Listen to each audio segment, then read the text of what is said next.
నమస్తే, నేను సిరి. ఇటీవల మనం చూసుకున్నట్టయితే వైఎస్ఆర్సీపీ నుంచి 17 మంది ఛాన్సలర్స్ అయితే రాజీనామా చేశారు. అయితే వారిని లోకేష్ గారు బెదిరించి రాజీనామా చేపించారని చెప్పేసి బొత్స సత్యనారాయణ గారు అయితే విమర్శించడం జరిగింది. మరి ఇందులో ఎంతవరకు వాస్తవం ఉంది ఏంటి అనే అంశాన్ని మనకు వివరించడానికి మనతో పాటు ఉన్నారు ప్రముఖ రాజకీయ విశ్లేషకులు అడ్స్మల్లి శ్రీనివాస్ గారు. నమస్కారం సార్. నమస్కారం అండి. సార్, ఇప్పుడు ఒక ఆరోపణ వినిపిస్తుంది. బొత్స సత్యనారాయణ గారు ఏమంటున్నారంటే కావాలని బెదిరించి వైసీపీ ఛాన్సలర్స్ని రాజీనామా చేపించారు అని చెప్పేసి అయితే బొత్స గారు చెప్తున్నారు. మరి ఇందులో ఎంతవరకు వాస్తవం ఉంది సార్? ఇప్పుడు వైసీపీ నాయకులు కానీ బొత్స సత్యనారాయణ గారు కానీ ఒకటి తెలుసుకోవాల్సింది ఏంటంటే, గత 5 సంవత్సరాల పాలనలో తాము ఎలా వ్యవహరించారు, తమ ప్రభుత్వం ఎలా పరిపాలించింది, అప్పుడున్న పరిస్థితులు ఏంటి, అప్పుడు ఎలా ప్రజలు ఫీల్ అయ్యారు, వాళ్ళు ఎలా రాజ్యాంగ ఉల్లంఘనలు చేశారనేటువంటిది గుర్తుపెట్టుకోవాలి. కారణం ఏంటంటే, ఎందుకు గుర్తుపెట్టుకోవాలంటే ప్రజలు వాళ్ళని పూర్తిగా తిరస్కరించారు, తిరుగుబాటు చేశారు ఒక రకంగా చెప్పాలంటే. అప్పుడు వాళ్ళు ఏం చేసుకోవాలి, ఎందుకు ఇలా జరిగింది అనేటువంటి ఒక సమీక్ష చేసుకోవాలి. ఈ రకమైన తీర్పు ఎందుకు వచ్చిందని. ఈ ఎలక్షన్ అయ్యి రిజల్ట్స్ వచ్చి ఆల్రెడీ 9 నెలలు అయిపోతున్నా, ఇప్పుడు 4వ తారీఖు వస్తే 9 నెలలు అవుతుంది. 8 నెలలు కంప్లీట్ అవుతుందా, ఇదో 3ను అదొక 9 నెలలు కంప్లీట్ అవుతుంది. 9 నెలలు కంప్లీట్ అయిన తర్వాత కూడా వాళ్ళు ఎందుకు ఇలా జరిగింది అనేటువంటి దాన్ని సమీక్ష చేసుకోవడం కానీ, సింహావలోకనం అంటారు అలా చేసిందని, ఏం జరిగింది ఏంటని ఒకసారి అప్పుడు దాని గురించి కానీ ఒక అంతర్గతంగా కొంతమంది ముఖ్య నాయకులు కూర్చుని చర్చ కానీ చేసుకున్నట్టు కనిపించట్లా. అలా చేసుకున్నట్టయితే ఏమవుతుందంటే వాళ్ళు విధానపరమైన నిశితంగా సద్విమర్శలు చేస్తారు.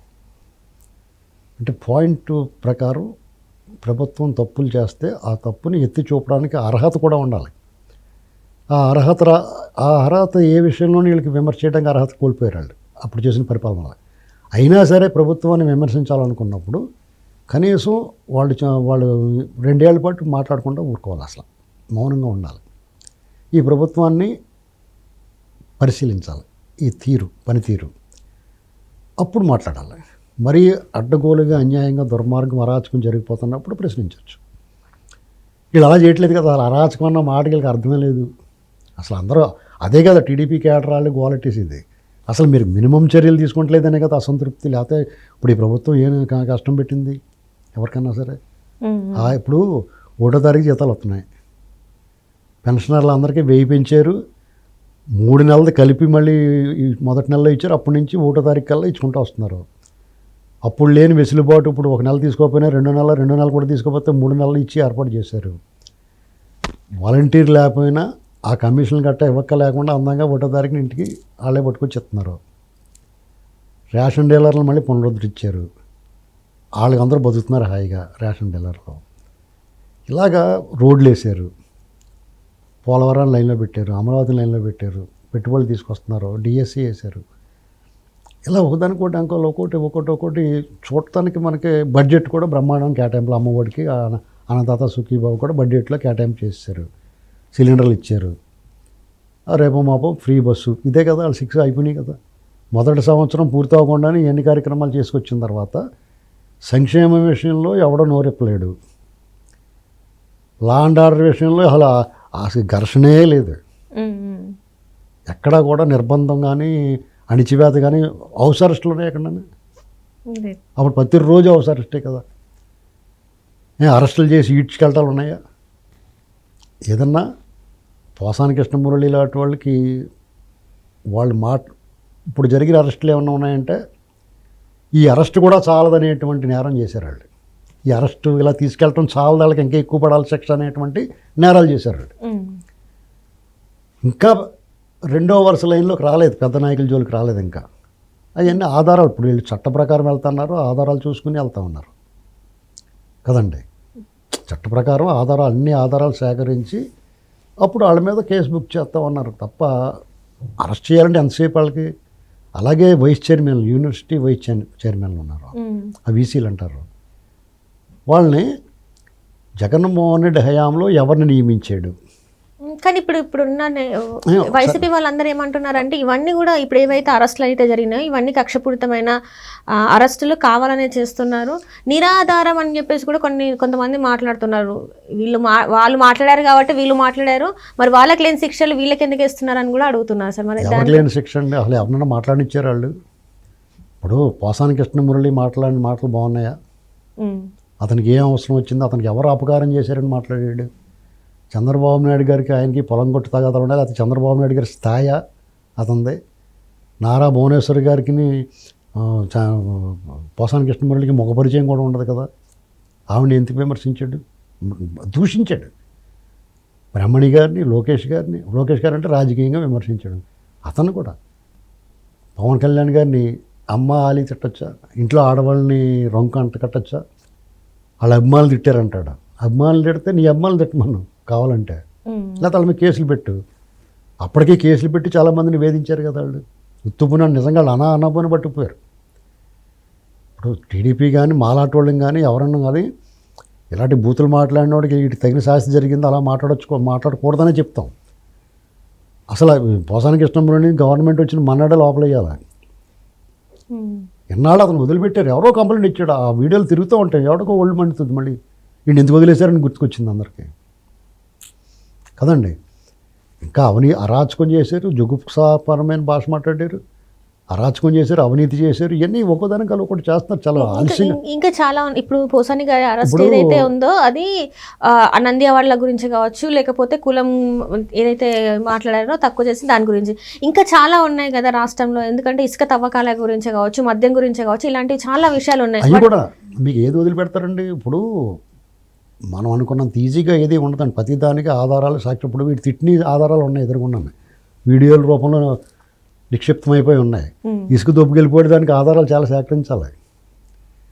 రఘురామకృష్ణరాజు గారిని కొట్టేసిన దాన్ని సాక్ష్యాలు సేకరించాలి, జత్వానీ విషయంలో సేకరించాలి, పెద్దిరెడ్డి దోపిడీ సేకరించాలి, ఆ మద్యం దోపిడీ మీద సేకరించాలి. ఇవన్నీ సాక్ష్యాధారాలు లేకుండా లోపల తీసుకెళ్ళి పెడితే ఒక 2 నెలలు ఉంటారు, తర్వాత కేసు కొట్టేస్తే అది అలా శిక్షించాలి. వాళ్ళ లక్ష్యం ఏంటంటే ఎవడు తప్పు చేసాడో వాడికి శిక్ష పడాలి, ఎవడు అవినీతి చేసాడో అడ్డగోలుగా దోపిడీ చేసాడో వాడు సొమ్ము రికవరీ చేయాలి. ఇది కాన్సెప్ట్. ఇప్పుడు మీరు అన్నారు రఘురామకృష్ణరాజు గారి కేసు గురించి మాట్లాడుకున్నట్టయితే అందులో ప్రధాన ముద్దాగా ఉన్నది ఎవరంటే సునీల్ గారు, మాజీ సిఐడి చీఫ్.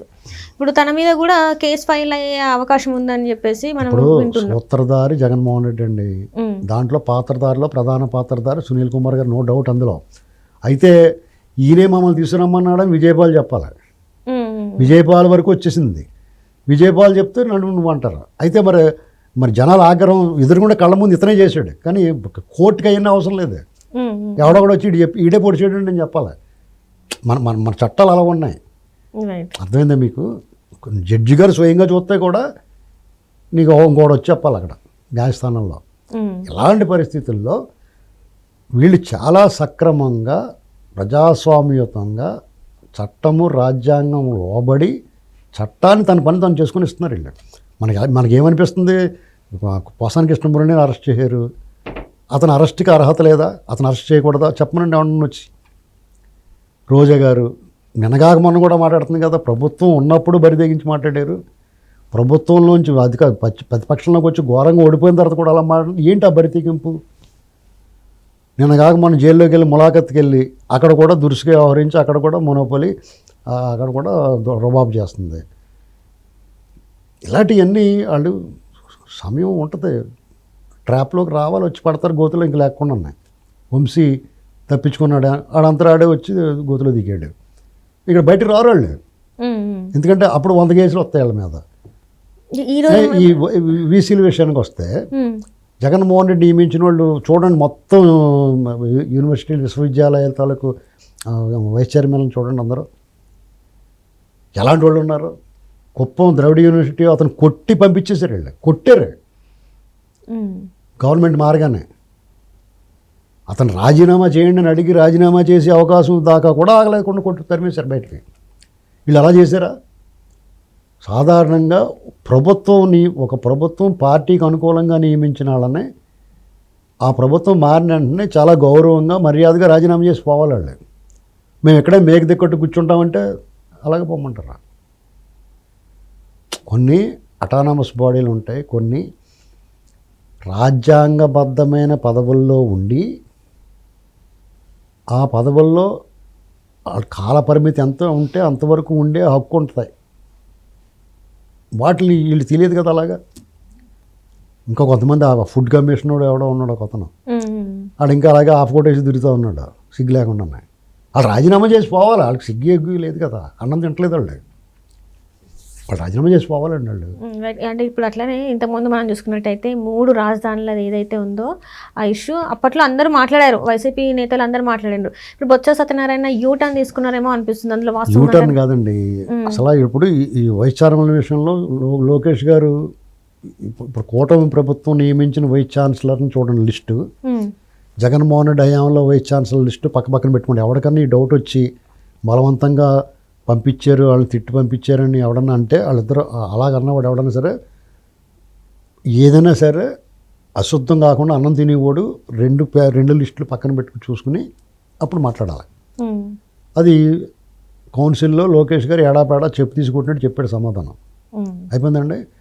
ఇక బొత్స సత్యనారాయణ గారు పెద్ద లీడరు, సీనియారిటీ ఉన్న లీడరు, వైసీపీలో ఉన్న వాళ్ళు అంతా కొంత మంచోడు అతను ఒక రకంగా చెప్పాలంటే. అంటే ఆ పార్టీలో ఉన్నాడు కాబట్టి అలాగే పెంట అయిపోడు. కానీ మామూలుగా అయితే ఇప్పుడు అవినీతి దోపిడీ ఇలాంటివన్నీ పక్కన పెడితే కొంచెం ఎంతో కొంత నయం వీళ్ళ మీద. అతను కూడా అమరావతిని శ్మశానం ఎడారి అన్నాడు. తప్పు కదండి. రైతులు భూములు ఇచ్చిన రైతులు ఏమైపోతారండి? మీకు ఆ మంచి చెడ్డ ఉందా? చీమనెత్తురు ఉన్నాయి, మధ్యాహ్నం ఎత్తారా మీరు? శ్మశానం అంటావు. ఆ శ్మశానంలో అప్పుడు భలే అడిగింది ఆవిడ అనురాధ గారు, ఎమ్మెల్సీ విప్ అనురాధ గారు ఉన్నారు కదా, ఆవిడేమడిగిందంటే, నువ్వు కాపర్ బాస్ శ్మశానానికి అన్నావు, నువ్వు కాపలా కాసి అక్కడ అసెంబ్లీలో కూర్చుని అక్కడ సెక్రటేరియట్లో పనులు చేయించుకుంటా అక్కడే తిరిగితే సిగ్గు లేకుండా ఆమె శ్మశానం ఎడారి అంటావా అని. ఇంకోడు మాజీ స్పీకర్ సీతారాం గారు, ఆయనేమో దాన్ని ఎడారి అంటాడు. ఏంటండి ఇది అసలు? వాళ్ళు ఏం చెప్పొచ్చారు? ఒక రాష్ట్రం, గౌరవం, రాజధాని, అసలు వీళ్ళకి విలువలు లేవు అసలు మనుషులకి. ఆయన మాట్లాడడానికి వీళ్ళు ఏం చేస్తారంటే, వాళ్ళు మాట్లాడడం వరకు పచ్చబద్దాలు ఏమి బరితెగింపుగా ఏమీ మొగమాటం లేకుండా మాట్లాడేస్తారు. ఇప్పుడు వైస్ ఛాన్సలర్ల గురించి చెప్పినట్టుగా ఈ అమరావతి గురించి అప్పుడు 3 రాజధానులు అన్నాం, అప్పుడు స్టాండ్ అది, ఇప్పుడు ఏమంటూ స్టాండ్ సిగ్గులేదా మీకు? ఇంకా మూడు రాజధానులు అంటమే మొదనష్టపోవాలి వచ్చినది. అందరూ నవ్వుకుంటున్నారు, మీకు పిచ్చి వచ్చింది అనుకుంటున్నారు. ఇప్పుడు మళ్ళీ మళ్ళీ స్టాండ్ నిన్ను ఎవడడిగాడు?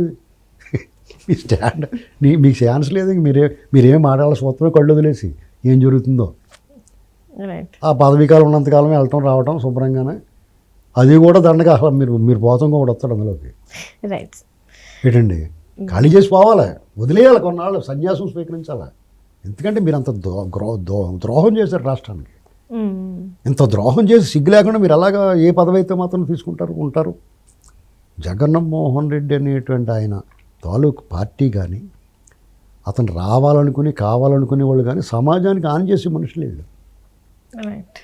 మీరు ఎంత అరాచకం చేశారు? పోలీసుల్ని మీకు ఒక సొంత సైన్యంలో వాడుకుని ప్రజలకు ఎంత ద్రోహం చేశారండి వీళ్ళు. కాబట్టి వాళ్ళు ఇలాంటివి తవ్వుకుని ఎక్కువ మాట్లాడకుండా ఉంటే వాళ్ళకి మంచిది. ఇలాంటివి మాట్లాడినప్పుడల్లా జగన్ మళ్ళీ నాలాటోడు ఇప్పుడు ఈ మధ్య నేను ఏమనుకున్నా అంటే ఏమనుకూడదని అనుకున్నాను నేను. ఇలాంటివి మాట్లాడితే మళ్ళీ అనాల్సి వస్తుంది. నాలాంటి వాడు కాదు, లక్షలాది మంది అంటారు, ఇంకా దారుణంగా అంటారు. Right sir, right. Thank you so much sir.